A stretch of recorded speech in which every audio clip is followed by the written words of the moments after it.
बिस्मिल्लाहिर्रहमानिर्रहीम। अस्सलाम वालेकुम दोस्तों, मैं हूं इदरीस खान। आप मेरा यूट्यूब फेसबुक पेज देख रहे हैं। तोशाखाना केस चलेगा या फिर नहीं।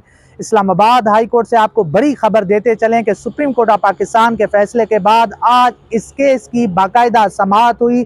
ख्वाजा हारिस ने दलाइल दिए, सुप्रीम कोर्ट ऑफ पाकिस्तान का फैसला पढ़ के सुनाया और इसके साथ साथ उन्होंने आज अदालत से इस्तदा की कि तोशाखाना केस का ट्रायल रोका जाए।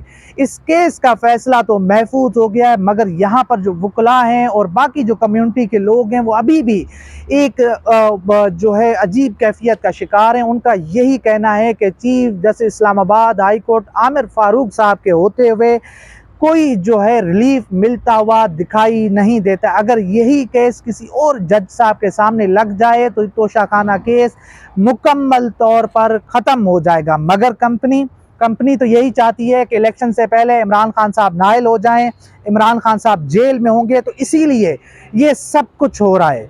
सब कुछ कंपनी की खुशनुदी के लिए हो रहा है, किसी की तस्कीन के लिए सब कुछ खेल खेला जा रहा है। आप देख रहे हैं कि 4 पटिशन्स हैं। अगर इस्लामाबाद हाई कोर्ट चाहती तो आज ही फैसला सुना सकती थी। आज ही होना तो ये चाहिए था कि जो ट्रायल कोर्ट इस वक्त जिस तरह से जिस तेज़ी से ट्रायल को चला रहा है, इमरान खान साहब को लटकाने के लिए, इमरान खान साहब को जिस जो है एक बेसब्री से इंतज़ार किया जा रहा है कि इमरान खान नाहल हो जाएं, इमरान खान जेल में चले जाएं, इमरान खान इलेक्शन से आउट हो जाएं, इस पूरे खेल से आउट हो जाएं, तो इस पूरे उस मामले में अगर ये केस किसी और जज साहब के सामने लग जाता तो ये केस मिनटों में फारिग हो जाता। तमाम आईनी कानूनी माहिरीन एक पेज पर हैं कि इस केस में कोई जान नहीं है। इमरान खान के ख़िलाफ़ तमाम जो मुकदमात हैं वो बोगस हैं, वो जेली मुकदमात हैं। तो इसी तरह ये भी एक मुकदमा है जिसका मैं आपको अहवाल सुना रहा हूँ। आज इस्लामाबाद हाई कोर्ट में इस केस का फ़ैसला तो महफूज हो गया है। कुछ ही देर बाद इस केस का फ़ैसला आएगा तो हमें पता चलेगा कि ट्रायल रोकने की जो ख्वाजा हारिस की इस्तदा है, क्या उसको मंजूर किया जाता है या फिर नहीं।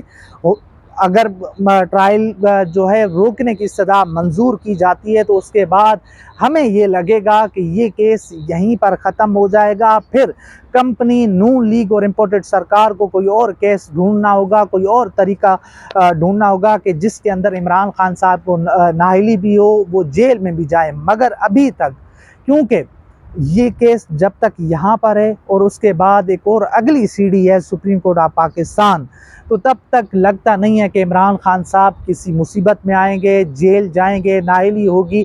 तो ये आज की पूरी कार्रवाई की सूरत हाल है जो मैंने आपके सामने रखी है कि चीफ जस्टिस आमिर फारूक साहब ने फैसला महफूज कर लिया है। ख्वाजा हारिस साहब ने बड़े ज़बरदस्त दलाइल दिए। उन्होंने ऐसे लग रहा था कि अपने दलाइल से जज साहब को कन्वेंस कर लिया है, जज साहब को इस बात पे उनको रजामंद कर लिया है, या अपने दलाइल से उनको ये बावर करवा लिया है कि इस केस का जब तक इन दरख्वास्तों का फैसला नहीं हो जाता तब तक जो है इन ट्रायल नहीं चल सकता। और जज हुमायूं दिलावर साहब उनके हवाले से भी संगीन नौइयत के जो है यहाँ पर पटिशन ज़ाहिर हैं, उनके फेसबुक के हवाले से भी, उनके कंडक्ट के हवाले से भी। तो ये पूरी एक सूरत हाल है जो मैं आपके सामने रख रहा हूँ। तो इंशाल्लाह मिलते हैं अगली वीडियो में, तब तक के लिए अल्लाह हाफ़िज़।